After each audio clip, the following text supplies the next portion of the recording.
What is truth and how do you know it? Purihin ang Diyos sa lahat ng dako. Hi, welcome to the Christian Worldview Project. My name is Jordan once again. I'm very sorry if medyo natagalan ang ating part 2 reaction and review dito sa video ni Yhaniboi regarding theism and atheism.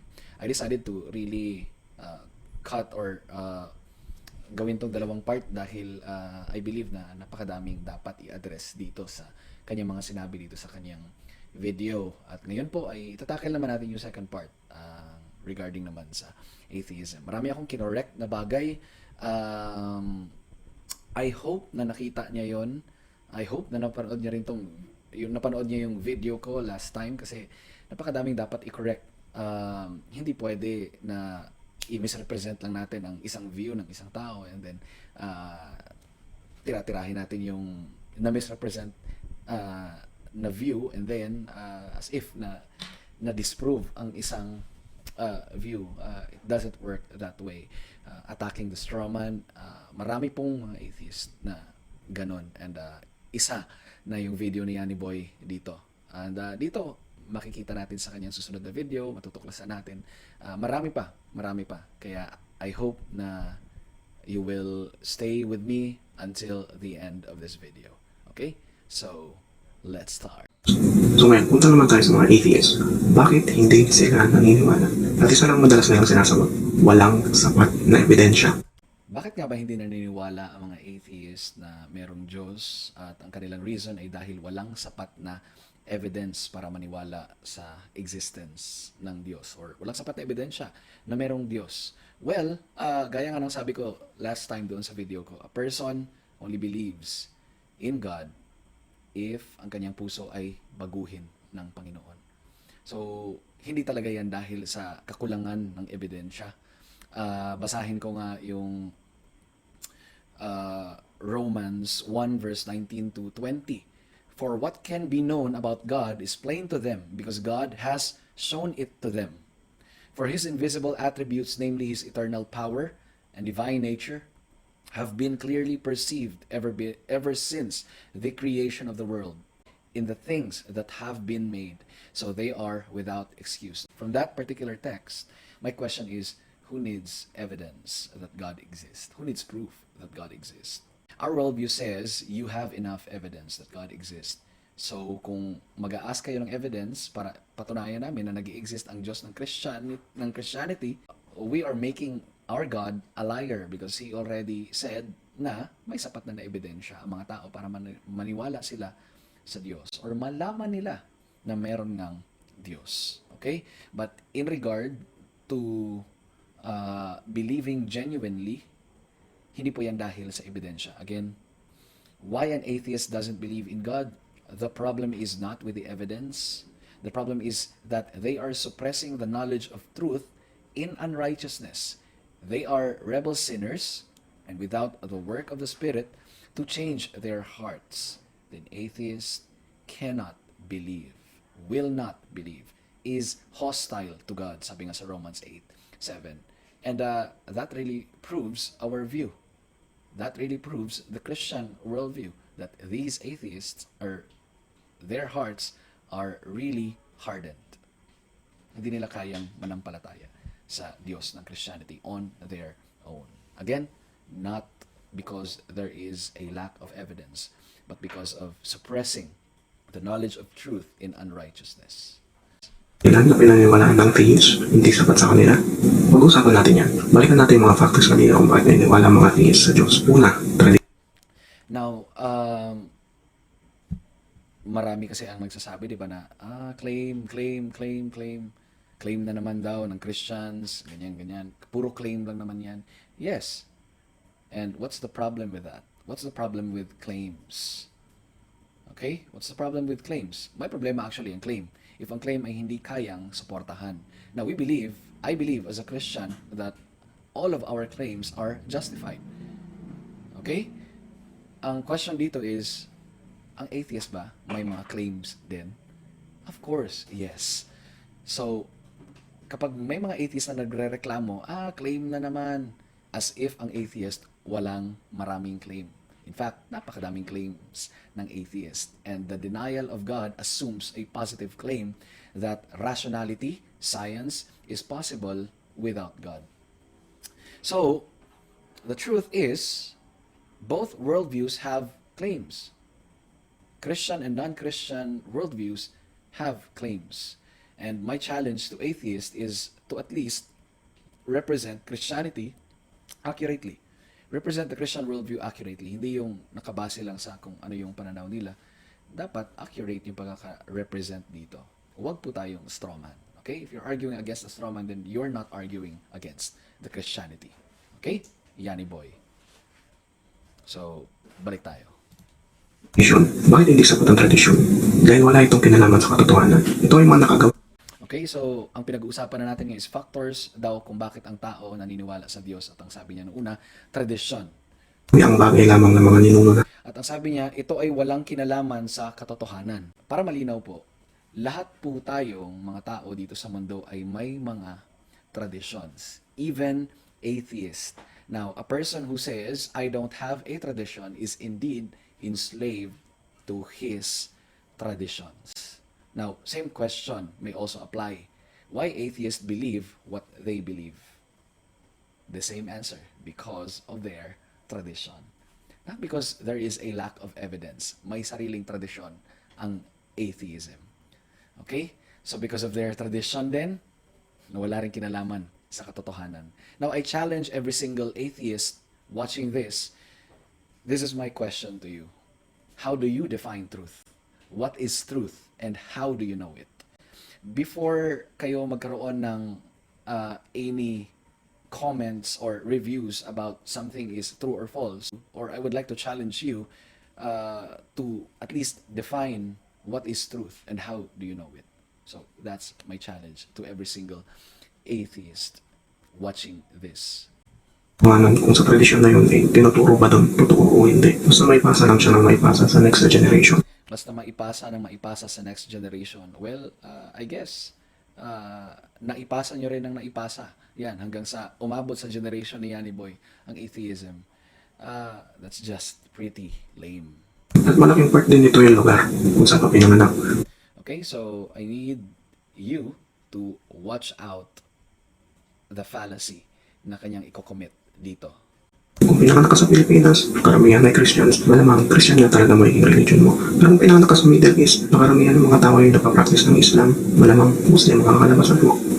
Okay, so itong mga binitawan niyang salita, ang tawag po dito is a genetic fallacy. Okay, define muna natin yung genetic fallacy. A genetic fallacy occurs when a claim is accepted as true or false based on the origin of the claim.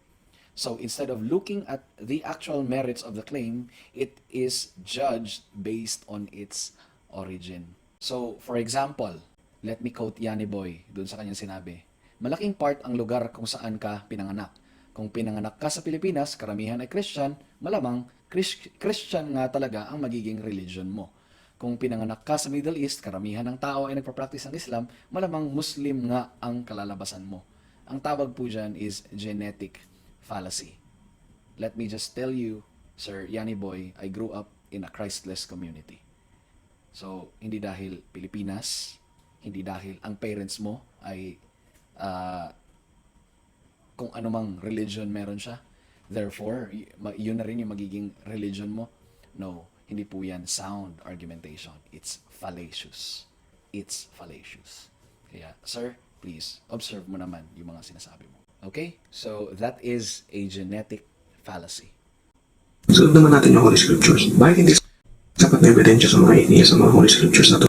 Okay, so hindi po ginagamit ng Christians ang Bible as evidence. Ako mismo bilang apologist, hindi ko ginagamit ang Bible bilang evidence ng Christianity. Una, lahat ng nagsulat ng mga Holy Scriptures na to, patay na. Now, kung yun ang napakasimpleng argument niya, hindi pwedeng maging basehan ito dahil lahat ng nagsulat ay patay na.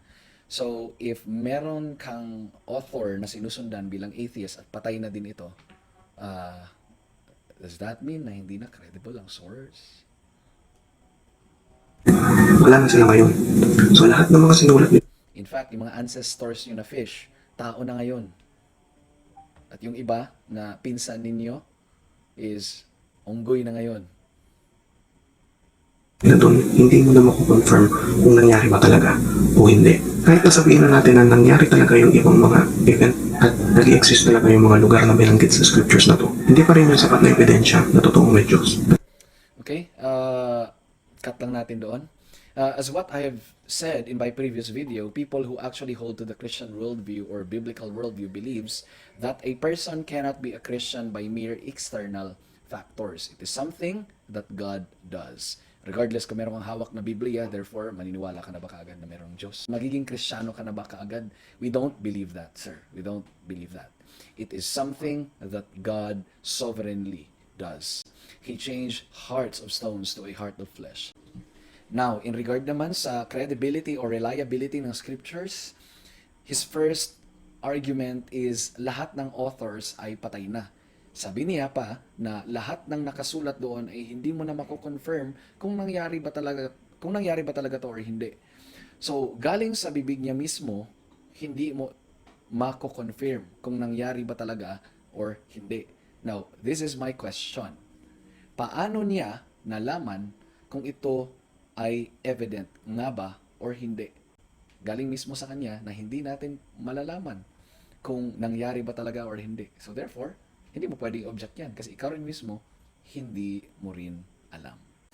So, kung hindi natin malalaman kung nangyari ba talaga to or hindi, then wala kang objection, di ba? Kasi ikaw din mismo, hindi mo alam. But the thing is, we Christians know that. Of the two of us, ako lang yung pwedeng makaalam nun. Kami lang ang pwedeng makaalam nun na ang salita ng Panginoon ay hindi corrupted regardless kung gaano ito katagal, regardless kung ilang generations na ang dumaan dito. We can rely on the scriptures, sufficiency and reliability. Truthfulness. Now, translations of the Bible. So kapag may nag-translate ng book mo from Tagalog to English, hindi na ba ito reliable? That's just a very poor scholarship. Very poor scholarship. Bukod pa dito, naisali na itong mga Holy Scriptures na to sa iba't ibang lingwahe. Pwede may mga salita, may mga sentences, o may mga malalaking part ng text na to na hindi na accurate dahil sa dinami-dami at tagal ng proseso ng pagsasalin dito. So para sa mga atheists, lahat ng nakasulat sa Holy Scriptures na to, lahat yan ay claims, hindi ebidensya, claims. Yeah, claims. You know what? That is also a claim. That's also a claim. Na ang scripture ay unreliable, that is also a claim. Okay? So, we are on the same boat, actually. Kaya, tigil mo po yan, Sir Yhaniboi. At lahat ito kailangan patunayan para paniniwalaan. Kasama sa mga claims na yun, yung isang factor na binanggit natin kanina, yung langit at ang impyerno. Kung tatanungin mo yung mga Christians dito sa Pilipinas, ang pinakamatibay na nilang ebidensya sa langit at impyerno, malalaman mo pag namatay ka na. so para sa mga atheists, since ang nagsabi nun ay buhay pa. Okay? So, next argument is heaven and hell. Sabi niya, kung tatanungin mo ang mga Christians dito sa Pinas, ang pinakamatibay nilang evidence sa langit at impyerno, sabi niya, Malalaman mo pag namatay ka na. first of all, sino kaya itong mga Christians na ito? Yun yung gusto kong malaman. Second, how can Yhaniboi know if a person really holds to the biblical worldview? Paano siya makakasiguro na itong taong tinanong niya, uy, talagang ang pinaninindigan nito ay yung totoong view ng Christianity? Or ito ba ay isang mga random people na basta nagsabing, oo, Christian ako, therefore yun na agad because I don't reason that way. So, how did you know that? If you know that because of some random people, again, that is a very poor scholarship. Now, question, ilang mga Christians kaya yung mga natanong niya na yun? Pwedeng hindi rin siya sigurado kung may langit ba talaga at impyerno. So pwedeng meron, pwedeng wala. Since mga atheists ang nag-claim at wala silang naibigay na matibay na ebidensya, wala ka munang paniniwalaan.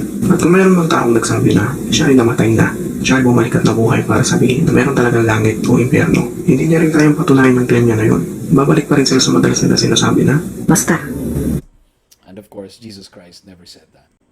after Christ's death, siya ay nabuhay maguli at nung lumapit siya, nakita siya ng mga disciples, hindi niya kinonvince yun na maniniwala din kayo kapag namatay kayo. That's not how Christians really argue. Malalaman mo pag namatay ka. At last sa mga nabanggit natin factors kanina yung personal experience. Bakit hindi ito sapat na ebidensya para sa mga atheists? Dahil katulad sa tradisyon, wala rin itong kinalaman sa katotohanan.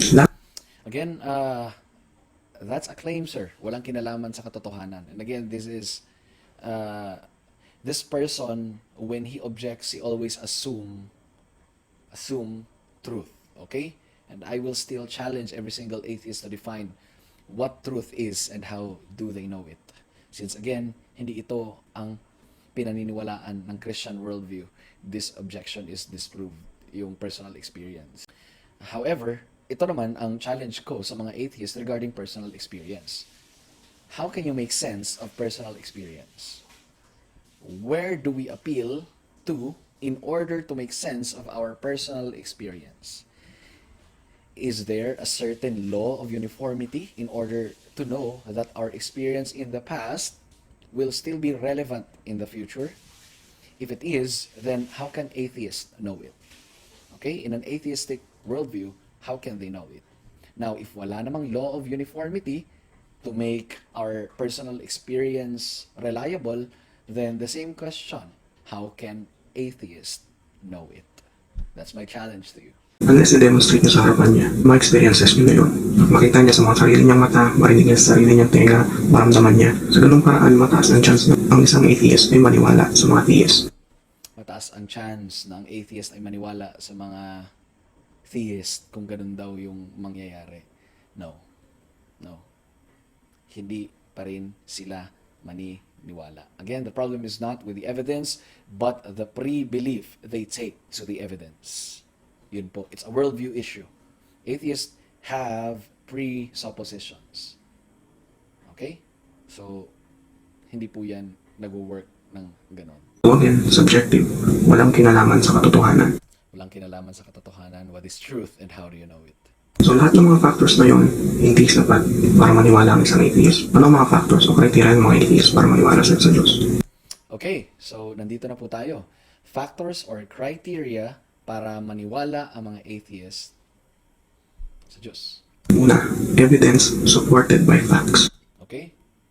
Evidence supported by facts. Kailangan nyo papakita mong ebidensya, nakalinya siya sa katotohanan. Okay, kailangan, let me quote him, kailangan yung ipapakita mong facts ay nakalinya sa katotohanan. Again, he's always presupposing truth. Okay? And the same question, challenge. Is there an absolute truth or is truth a relative to every single individual human being? I would like to know that from this person. Nangyayari siya sa totoong buhay. Realistic. My question is, what is something that's real? What is something that is objectively real? Bilang isang atheist. Kasi maraming claims of reality. Iba ang claim ng reality ng Christianity, iba ang claim ng reality ng atheism, iba ang claim ng reality ng Hinduism, that reality is just an illusion. So, in order to eliminate all possible claims of reality, dapat meron kang objective reality. And my question to every single individual atheist watching this, how can you know what's objectively real? Ito mga claim na to dapat nade-demonstrate. Nade-demonstrate o napapakita kahit sinong tao at kayang ulit-ulitin at makakuha ka ng iisang resulta. So basically, he is talking about scientific methodology. Okay? Scientific methodology. So my question is science real? What makes science real if it is real? Please don't answer me that science is real because science is demonstrable. Okay? Please don't answer me that way. You know, my students in philosophy already knows na fallacious yan. You just beg the very question if yan yung magiging sagot mo.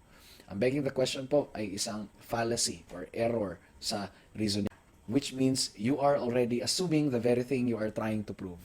You assume science to prove that science is true. Therefore, there is really no meaningful justification for proving the realness of science. It is fallacious, sir. Consistent result. Next is consistent results. Since Christians believe in science and the law of uniformity, which actually makes science possible, we may ask atheists, how do we expect consistent results in doing scientific methods? So that's the question na gusto kong malaman for them. I'm interested how Sir Yhaniboi actually justify what is science, what makes science possible. Why do we expect consistent results in doing science or scientific experiments? That's something na hindi po provable by using science. Let me tell you that. That is something that is not provable by using science. So that's your challenge, Mr. Atheist. If you use science to prove that science is true, you are already assuming that science is true. And that is rationally flawed reasoning. Again, it begs the very question. Effective at efficient na paraan para malaman kung ano ang totoo at hindi ay through science. So balik tayo sa tanong kanina, meron bang Diyos? Ang pinakasafe na sagot dyan, ang pinakasafe na position dyan, hindi ko alam dahil walang sapat na ebidensya. Okay, so balik daw sa tanong, meron bang Diyos? Yes, and without Him, you cannot prove anything. Now sabi mo, hindi mo alam dahil walang sapat na evidence. So hindi mo pala alam. So dapat, wala kang objection, whether meron ba or wala. Wala to dapat magiging problema sa'yo kung meron ba or wala. Dahil hindi mo pala alam eh. At yun pala yung pinaka-safe na sagot. However, yung kanyang klaseng sagot, you are not living consistently with that kind of answer. Kasi may dalawang options lang naman tayo, God and no God. So kung wala kang pinapanindigan dito sa dalawang to dahil hindi mo alam kung meron bang Diyos talaga or wala, then wala kang objection, sir. Wala kang objection. Now, from your video, sabi dito sa point 14 time, sa point 14, sabi niya, kung ikaw naman ay hindi naniniwala sa Diyos, ikaw ay atheist. So, basically, hindi naniniwala sa Diyos, ikaw ay atheist. Pero ang sabi mo dito, hindi mo alam. So, alin ba talaga? Akala ko ba ang ultimate answer mo is, and safest, is hindi mo alam. Pero, it just contradicts to your previous statement na kung ang tao ay hindi naniniwala sa Diyos, ay siya ay atheist. So kung gusto talaga natin malaman kung may Diyos ba o wala, pag-aralan yung iba't ibang religion. Hindi lang So kung gusto ba daw natin malaman kung may Diyos o wala, pag-aralan natin yung iba't ibang religion. I doubt. yung religion na itinuro sa inyo ng mga magulang nyo, nakalakihan nyo. So nandiyan yung Again, genetic fallacy. Christians, nandiyan ang Islam, nandiyan ang Iglesia ni Cristo, nandiyan ang mga saksi ni Jehovah, Evangelicals. At gaya ng sabi ko sa previous video ko, everything outside the Christian belief is false. And that's a claim. And if you said no, that's also a claim. If you said Christianity is false, that's also a claim. So rely on facts, not on faith. Okay, so much being said, balikan ko lang, may gusto lang akong ika-clarify. Basically, neutrality is a myth. A lack of belief in the Christian God is already a disbelief in the Christian God. The former necessarily leads to the latter. Now, ang atheist ay madalas itong ginagamit itong analogy na ito. So, there are two people, for example. Isa na nasa labas ng bahay at isa naman na nasa loob ng bahay. Now, kung tatanungin natin, yung tao na nasa labas ng bahay, na hindi niya alam kung may tao sa loob, okay? Tanong natin is, may tao ba sa loob? Tapos, of course, since hindi alam, ang isasagot niya, hindi ko alam. Bakit? Kasi walang sapat na ebidensya. Nangangahulugan ba na hindi na kaagad siya naniniwala na may tao sa loob? Eh, hindi niya alam unless na pumasok siya or kumatok siya, tawagin ang pangalan, kung may tao ba doon, or para mas madaling maunawaan doon sa relation ng pinag-uusapan natin dito, kung may evidence na nandun nga siya sa loob ng bahay. However, this analogy doesn't negate the existence of God. Why? Why? Because again, the negation of God exists is God does not exist. And not, I don't know if God exists or not. Dahil walang sapat na ebidensya. So, yung analogy is already useless, actually, if you are disproving the Christian worldview. The analogy fails. Now, sabi niya, rely on facts, not on faith, because faith is believing without evidence. Paano niya nalaman that faith is believing without evidence? Is this person a Christian? So, hindi pala eh. So, paano niya nalaman yun? Again, that's a claim. Now, let me clarify our position as a person holding the Christian worldview. Faith does not rely based on evidences. Rather, the basis of faith is Christ. Okay, evidence makes sense in the Christian worldview because of faith in Christ.